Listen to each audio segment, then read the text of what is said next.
Hello guys. आज हम study करेंगे वेट गेन के बारे में। इससे पहले वाले वीडियो में जो हमने physiological change in the pregnancy पढ़ रहे थे, कार्डियोवास्कुलर चेंजेस हमने देख लिए था। अब हम देख रहे हैं वेट गेन कितना क्या होता है प्रेगनेंसी में। नॉर्मली हम बात करें तो प्रेगनेंसी में वेट गेन होता है वो 11 to 60 ग्राम होता है। ठीक है, ग्राम नहीं केजी होता है। ठीक है, बट एवरेज देखें तो वो ये 12/kg तक हो सकता है। इसके बाद में हम ट्राइमेस्टर के अकॉर्डिंग देखें तो फर्स्ट ट्राइमेस्टर जो कि कितना होता है 0 से 12 वीक का होता है, उसमें जो ये वेट गेन है वो 1 kg होता है। बात करें कि ट्राइमेस्टर फर्स्ट है उसमें 1 kg 0 से 12 वीक की बात कर रहे हैं, मतलब लगभग 4 मंथ में 1 kg जो वेट है वो गेन होगा।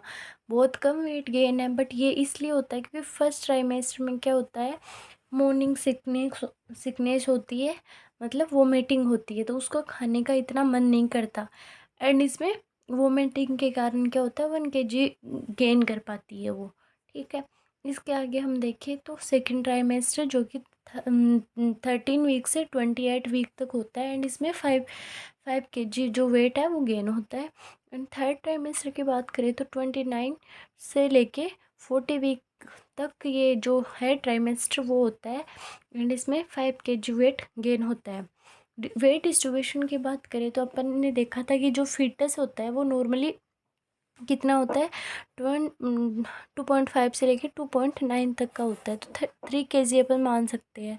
तो इसमें जो वेट है वो देखें कि किस टाइप से ये मतलब कितना कितना होता है।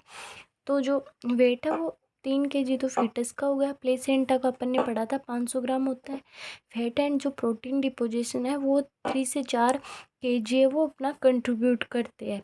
एमनियोटिक फ्लूइड की बात करें तो ये 0.8 kg या 1 लीटर अपन बात कर सकते हैं द ड्रम की। ठीक है, फ्लूइड वॉल्यूम की बात करें तो अपन ने बोला था 6.5 लीटर है जो फ्लूइड वॉल्यूम हो जाता है। यूट्रस होता है 1 kg का, जो अपन बात करते हैं कि ये 900 तक चला जाता है। ठीक है, 600 से 500 से लेके 900 तक चला जाता है, जो नॉर्मली 16 का होता है। तो ये इनको जोड़ोगे आप तो ये लगभग आ जाएगा वेट गेन। इसके बाद में अपन पढ़ते हैं कि weight gain according to BMI के अकॉर्डिंग किस टाइप से बढ़ना चाहिए। तो weight gain according to BMI। तो यदि ओबेस फीमेल है, मतलब वो ऑलरेडी मोटी है, ठीक है, ओबेस है, तो उसमें जो वेट गेन है वो 7 kg से कम होना चाहिए। ठीक है, इसके बाद में अपन बात करते हैं कि इन अंडरवेट फीमेल, जो अंडरवेट फीमेल है, अंडरवेट किसको बोलेंगे वो बताऊंगी, जो है उसमें 18 kg तक बढ़ सकता है ये, और नॉर्मल अपन ने बात की थी। इसके बाद में अपन पढ़ते हैं कि BMI क्या होता है। तो BMI होता है weight in kg and height metre square, kg metre square. ठीक है, जो नॉर्मल होता है 18.5 से लेके 24.9 kg मीटर स्क्वायर। ठीक है, तो ये इतना होता है। अब इसकी जो नॉर्मल वैल्यू देखें तो BMI 18.5 से कम है तो उसको अपन क्या बोलते हैं, अंडरवेट बोलते हैं। और यदि BMI मोर देन 25 है तो ओवर वेट हो जाएगी, एंड 29 से ज़्यादा है तो उसको अपन ओबेसिटी की कैटेगरी में मानते हैं। इसके बाद में अपन बात करते हैं कि वेट गेन के अकॉर्डिंग अपन देखें, ये अपन ने वैसे पढ़ लिया था कि यदि weight gain 0.5 kg per week, ठीक है, वीक है यहाँ पे, या फिर मोर 2 kg पर मंथ, या तो जो वीक में बढ़ रहा है 0.5 kg से ज़्यादा, या जो मंथ है उसमें बढ़ रहा है 2 kg से ज़्यादा, या फिर अपन बोल सकते हैं कि more then 5 lb per month. तो अपन ये सारे किसके सिम्टम्स है, ये सिम्टम्स है कि उसको प्री एक्लेम्सिया या प्री प्रेगनेंसी इंड्यूस्ड हाइपरटेंशन हो सकता है। ये मेनली कौन से ट्राइमेस्टर में होता है, सेकेंड ट्राइमेस्टर में होता है। ठीक है, आफ्टर 20 वीक मतलब सेकेंड ट्राइमेस्टर में होता है। ठीक है, इसके बाद में अपन बात करते हैं कि जो ये होती है यदि कि तो इफ़ ए सॉरी दिख नहीं रहा है, if a female wait gain 0.5 lb/kg पर में, ये अभी तो अपन बात कर रहे थे कि more than 0.5 kg per week की। अब इसमें मंथ में भी 0.5 kg नहीं बढ़ रहा है तो अपन क्या बोलेंगे कि लेटर प्रेगनेंसी में इसको क्या हो सकता है, IUGR हो सकता है, इंट्रायूटेराइन ग्रोथ रिटार्डेशन हो सकती है। ठीक है, स्मॉल फॉर गेस्टेशनल एज हो सकता है, स्मॉल फॉर डेट हो सकता है, या फिर लाइट फॉर डेट हो सकता है। इनका क्या मतलब होता है, तो ये यदि वो अपन IUGR देखे पहले कि क्या होता है IUGR, आपको समझ में आ जाएगा। ये ब्राइट जो बर्थ वेट है वो 10% less than 10 percentile is known as IUGR। 10 percentile का क्या, देखिए जो वेट गेन होता है वो नॉर्मली होता है 10 से लेके 90। ठीक है, इसको अपन ये मानते हैं। यदि इससे कम होगा तो वो IUGR हो जाएगा। ठीक है, या फिर उसको अपन स्मॉल फॉर डेट बोलते हैं, 10 से कम है। 90 से ज़्यादा तो उसको अपन क्या बोलेंगे, लार्ज फॉर वेट डेट बोलेंगे। तो ये अपन ने पढ़ ली। ठीक है, if the birth weight is more than 90 percentile is known as heavy for date या लार्ज फॉर डेट। ठीक है, ये पढ़ा अपन ने किसके बारे में, वेट गेन के बारे में। तो आगे हम पढ़ेंगे, अगला सिस्टम है जो है स्किन चेंजेस के बारे में, कि जो प्रेगनेंसी है उसमें स्किन चेंजेस किस टाइप से होती है। ठीक है, तो चलो क्यूटेनियस चेंजेस, तो क्यूटेनियस चेंजेस है वो मोस्टली देखने को मिलते हैं 3, और भी है बट मोस्टली जो है ये 3 टाइप से क्यूटेनियस चेंजेस होते हैं। तो लीनिया नाइग्रा, कोलेज्मा एंड स्टाइक ग्रेविड्रम, ये 3 टाइप के चेंजेस मिलते हैं। लीनिया नाइग्रा क्या होती है, पहले आपको वैसे समझा देती हूँ कि जो जिफोइड प्रोसेस है एंड जो सिम्फाइसिस प्यूबिस है, यहाँ से लेके यहाँ तक क्या होगी, ब्राउनिश ब्लैक कलर की एक पिगमेंटेशन लाइन होगी। ठीक है, उसको अपन क्या बोलेंगे, लीनिया नाइग्रा बोलेंगे। ये किसके कारण होती है, तो ये मेलेनोसाइट के कारण होती है, जो किससे सिक्रेट होता है, मिडल पिट्यूटरी से सिक्रेट होता है। ये क्या है, ये कलर को मतलब डार्क करता है, ये जो मेलेनोसाइट है वो। एंड ये कब अपीयर होती है लाइन, तो हम बोल सकते हैं 20 वीक पे ये क्या होती है, विजिबल होती है। तो a single state brownish black pigmentation line from G4 to symphysis pubis. ठीक है, pigmented line due to melanocyte या स्टिमुलेटिंग हार्मोन जो अपन ने बात की, इससे रिलीज होता है।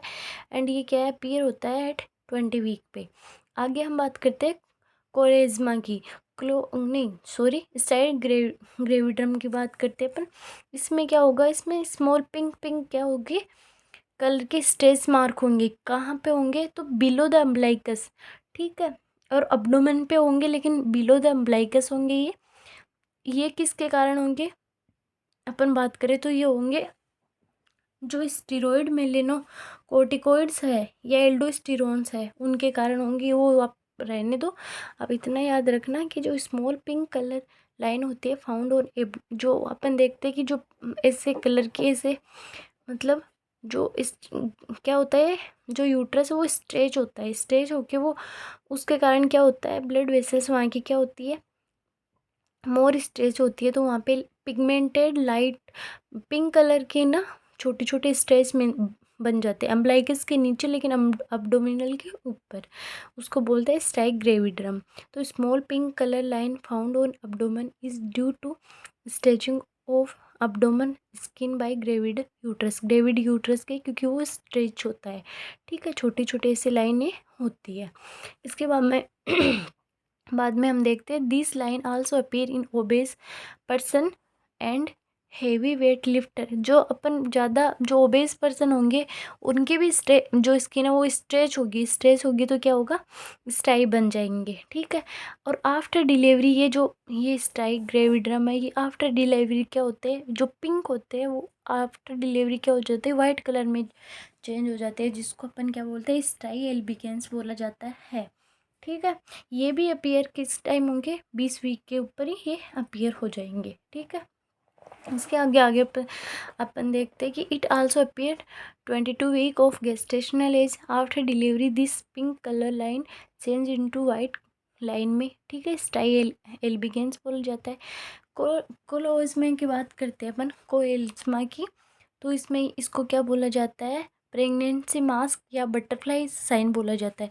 तो इसको प्रेगनेंसी मास्क क्यों बोलते हैं, क्योंकि ये मतलब मुंह पे, फेस पे होता है, फोरहेड, चिक एंड ये नेक नहीं सॉरी नोज़ पे क्या होती है, मतलब पिगमेंटेशन हो जाती है, जिसको अपन बोलते हैं ना छाया, छाया हो गई उसको, तो उस वो छाया है कोल क्लोइज्मा। ठीक है, तो क्लोइज्मा में क्या होता है, प्रेगनेंसी मास्क बोला जाता है या फिर बटरफ्लाई, क्योंकि यहाँ उसका फेस है। ठीक है, ये उसकी आँख हो गई, ये नाक हो गई, यहाँ पे ऐसे, यहाँ पे नाक पे, यहाँ पे, तो ये एक तरह की बटरफ्लाई शेप बनाता है। ठीक है, तो इसलिए इसको क्या बोला जाता है कि ये बटरफ्लाई साइन है क्लोइज्मा, और प्रेगनेंसी मास्क बोलते हैं।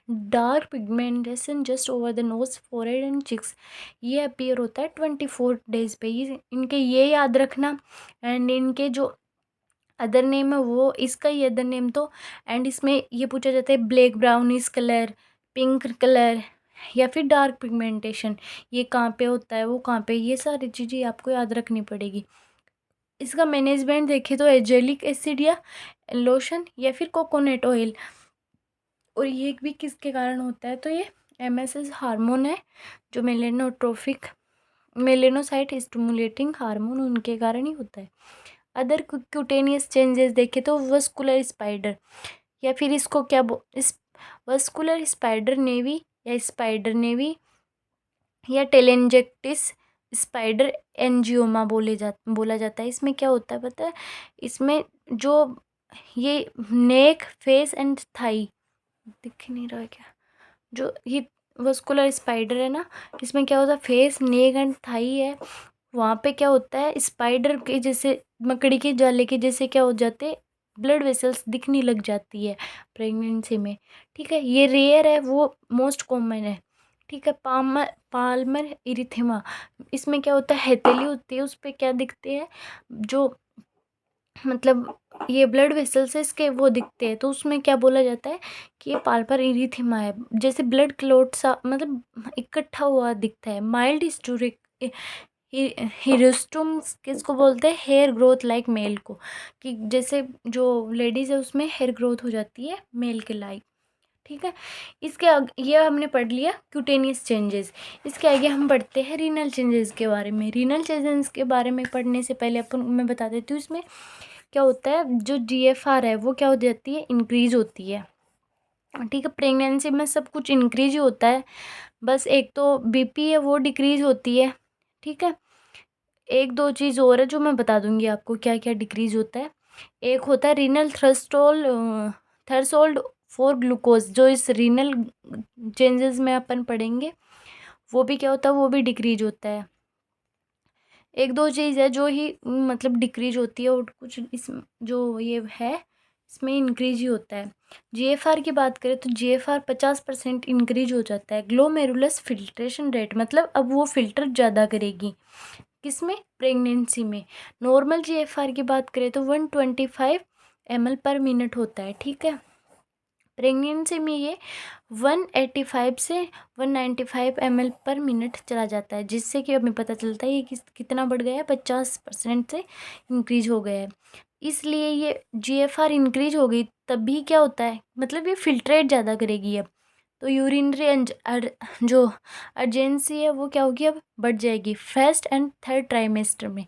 क्यों, क्योंकि first trimester and third trimester में यूट्रस पर ज़्यादा क्या होता है, ब्लेडर पे ज़्यादा प्रेशर डलता है। ठीक है, अब बात करते हैं अपन, जो मतलब अपन ने बोला कि जो ये जेएफआर है ये क्या हो गया, इंक्रीज हो गया है, जिसके कारण क्या होगा, अब आयोडीन है वो भी क्या होगा, ज़्यादा बाहर एक्सक्रीट आउट होगा।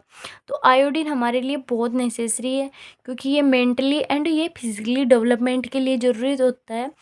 इसकी जो रिक्वायरमेंट है वो बहुत कम होती है, बट इसकी यदि डेफिशिएंसी हो गई तो ये क्या कर सकता है, ये मेंटल रिटार्डेशन कर सकता है, क्योंकि ये मेंटल ग्रोथ के लिए नेसेसरी है। ठीक है, तो अब क्या हो रहा है, जीएफआर क्या हो रही है, इंक्रीज हो रही है। तो जीएफआर इंक्रीज होगी तो आयोडीन का जो सिक्रेशन है वो सिक्रेशन नहीं सॉरी एक्सक्रीट आउट है वो भी क्या हो गया, इंक्रीज हो गया। तो हम क्या बोलेंगे कि increase iodine loss through urine so that increase dietary intake. तो अपन को क्या करेगा, इनटेक क्या होगा, बढ़ाना पड़ेगा। तो डेली रिक्वायर जो रिकमेंडेशन डेली देखें अपन इसकी, तो ये नॉन प्रेग्नेंट में कितनी होती है, 0.1 से 0.2 mg पर डे। ठीक है, बस इतनी होती है इसकी। प्रेगनेंसी में देखें तो 0.2 से 0.5 पर mg पर डे, बस थोड़ी सी बढ़ती है ये। बट मतलब अपन बोल सकते हैं कि 1 टीस्पून से अपन क्या करते, टीस्पून से क्या हो सकता है, अपनी जो आयोडीन की रिक्वायरमेंट है पर डे वो अपन जो है कंप्लीट कर सकते हैं। Iodine is useful for mental and physical development. ठीक है, अब बात आती है renal threshold for glucose decrease. इसमें क्या होता है, जो ये रीनल है ये क्या करती है, किडनी रीनल है ना, ये अब्जॉर्प्शन को कम करती है। किसके अब्जॉर्प्शन को, ये ग्लूकोज है उसके अब्जॉर्प्शन को क्या करती है, बाहर नहीं जाने देती, मतलब अपने पास रखती है नॉर्मल सिचुएशन में। लेकिन जैसे ही प्रेगनेंसी आएगी ना, तो ये क्या करेगी, ग्लूकोज को भी एक लिमिट तक ही रखेगी, उसके बाद में उसको भी बाहर निकालने लग जाएगी।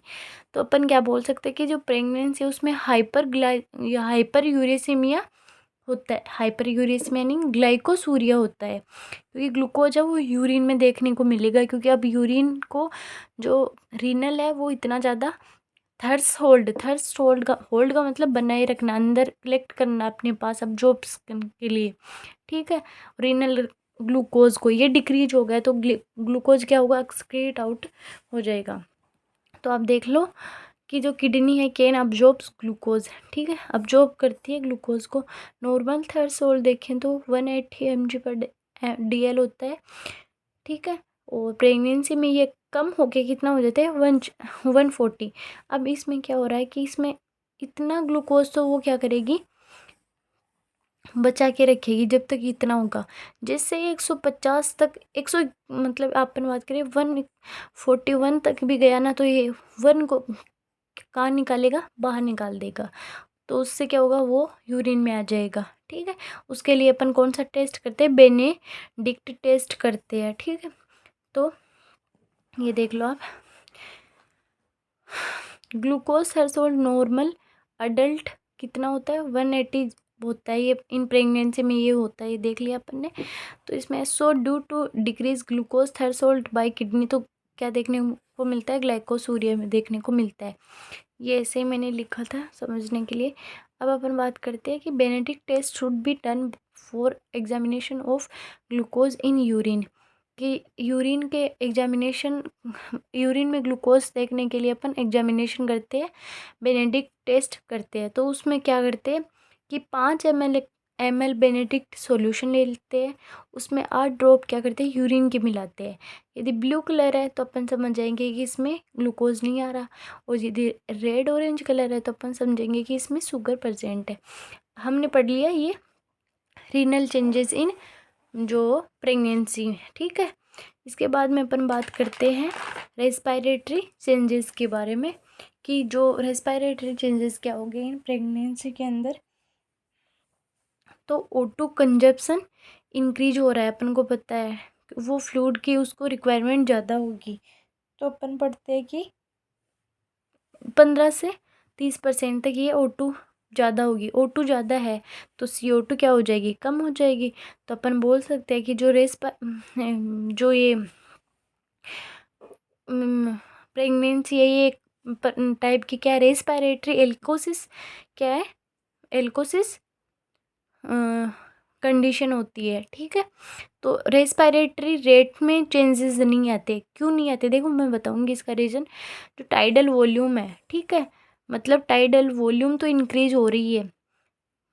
कैसे, अब उसमें क्या होते है, वो ऑक्सीजन ज़्यादा लेती है, तो वो क्या करती है, डीप रेस्पिरेशन करती है। तो उससे डीप रेस्पिरेशन करेगी तो उससे टाइडल वॉल्यूम तो इंक्रीज हो जाएगी, हाइपरनिया बोलते हैं डीप रेस्पिरेशन को।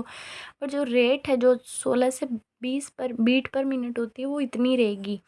टाइडल वॉल्यूम क्यों इंक्रीज हो रही है क्योंकि वो डीप रेस्पिरेशन करेगी, ठीक है। सेलो रेस्पिरेशन, ये तो टाइडल वॉल्यूम भी बढ़ती है, 500 ml नॉर्मल होती है टाइडल वॉल्यूम, इससे भी ये ज़्यादा 700 तक चली जाती है, ठीक है। इसके बाद में PO2 की बात करते हैं तो ये बढ़ता है, अपन को पता है, ये 105 mm ऑफ Hg हो जाता है, जो कि नॉर्मल 95 होता है, ये यहाँ से यहाँ चला जाता है। PCO2 की बात करें तो 32 चला जाता है, जो ये 32 से 38 से 32 होता है ये, तो ये कम होता है। तो अपन क्या बोल सकते हैं कि रेस दिख नहीं रहा क्या, अपन क्या बोल सकते हैं कि जो ये है रेस्पिरेटरी एल्कोसिस की कंडीशन है। फिर रेजिडुअल वैल्यू की बात करें तो ये क्या होती है, डिक्रीज होती है, याद रखना इसको। और पल्मोनरी वस्कुलर रजिस्ट्रेशन के अपन ने पहले पढ़ लिया कि ये 34% डिक्रीज होता है ड्यू टू प्रोजेस्ट्रॉन के कारण, ठीक है। आज हमने ये पढ़ा है, जो वेट गेन के बारे में पढ़ा है ड्यूरिंग प्रेगनेंसी, एंड जो ये अपन ने पढ़ा है किसके बारे में, क्यूटेनियस चेंजेस के बारे में पढ़ा है, रेस्पिरेटरी चेंजेस के बारे में पढ़ा है, एंड रीनल चेंजेस के बारे में पढ़ा है। आगे हम 2-3 सिस्टम और रह गए, जैसे रिप्रोडक्टिव सिस्टम है, ठीक है, एंड जैसे मेटाबॉलिक में है, GI सिस्टम है, साइकोलॉजिकल है, ये अपन अगले वीडियो में डिस्कस करेंगे। Thank you.